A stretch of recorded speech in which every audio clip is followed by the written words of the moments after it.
చిలకలూరుపేట పంచాయతీరాజ్ శాఖలో assistant engineer Satyanarayana చార్యులు 24,000 లంచం తీసుకుంటూ ఏసీబీ అధికారులకు రెడ్ హ్యాండెడ్గా పట్టుబడ్డారు.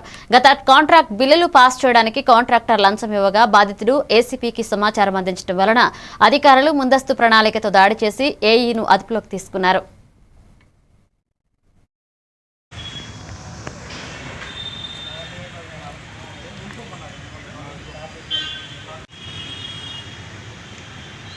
మా ఎస్ఐలు స్టాఫ్ తదితరులందరూ కూడా ఈరోజు Chilakaluripet DE office Panchayati Raj DE ఆఫీస్లో ఇక్కడ ఏఈగా పనిచేస్తున్న శ్రీ ఈవి లక్ష్మీ సత్యనారాయణ ఆచార్యులు గారిని ఆయన 24,000 లంచం తీసుకున్నట్టుగా రెడ్ పట్టుకోవడం జరిగింది.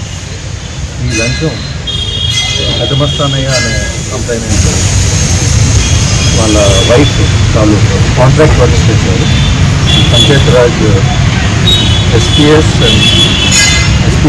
జడ్పీ హై స్కూల్ తాలూకు అప్రోచ్ రోడ్ వర్క్ సంబంధించి 8 lakhs బిల్స్ ఎంబుక్స్ రాసినందుకు కానీ ఆ బిల్స్ ఫార్వర్డ్ చేసి వాళ్ళ పై అధికారులకి ఫార్వర్డ్ చేసేందుకు గాను ఆ 8 lakhsలో 3% 3% అనగా 24,000 డబ్బు డిమాండ్ చేసి ఈరోజు తీసుకుంటుండగా ఏసీపీ అధికారులు రెడ్ హ్యాండ్లో పట్టుకోవడం జరిగింది.